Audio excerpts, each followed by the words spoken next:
Assalamualaikum. Waalaikumsalam Pak Yusuf. Monggo Pak. Silakan Pak. Silakan. Ya, begini Ustadz, bagaimana cara meracik herbal yang baik dan benar secara garis besarnya Ustadz?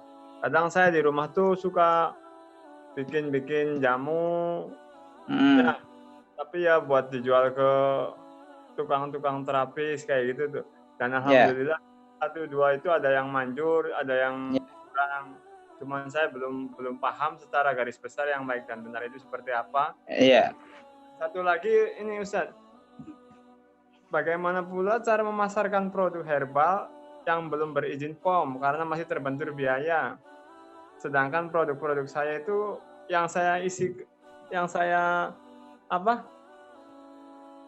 sampaikan ke tukang-tukang terapis tuh 1, 2, 3 tuh memang ada yang bagus dan terbukti manjur.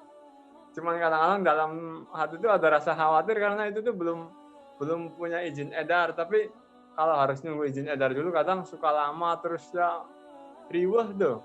Jadi bagaimana biar lebih mudah memasarkan ketika produk itu belum izin POM. Baik. Cukup 2 pertanyaan ya? Ya, cukup seperti langsung itu. Aja, silakan. Ya, terima kasih Pak Yusuf. Jadi gini Pak, kalau Bapak ingin tidak izin edar, Bapak harus membuat semacam rumah sehat gitu Pak. Rumah sehat atau geria sehat di mana produk Bapak itu bisa dijual lewat jalur itu. Jadi nanti tinggal ditulisi untuk kalangan sendiri begitu Pak. Atau Bapak jual lewat orang-orang yang jelas-jelas Bapak kenal gitu. Tapi memang tujuannya adalah untuk pengobatan sendiri ya. Itu sudah ada ketentuannya di Undang-Undang tentang Layanan Kesehatan Tradisional ya. Nanti kalau Bapak ingin diskusi lebih lanjut, monggo silakan untuk mengenal tentang layanan kesehatan tradisional. Karena layanan kesehatan tradisional itu ada di mainstreamnya Kementerian Kesehatan ya, bukan di Badan POM begitu. Ya, yang kedua, bagaimana cara meramu yang sederhana. Kalau tadi saya sampaikan begini Pak Yusuf, kalau kita meramu atau meracik obat herbal atau obat tradisional, apakah kemudian dia bisa memiliki tingkat kemampuan 100% mengobati penyakit? Saya katakan tidak Pak, tidak bisa.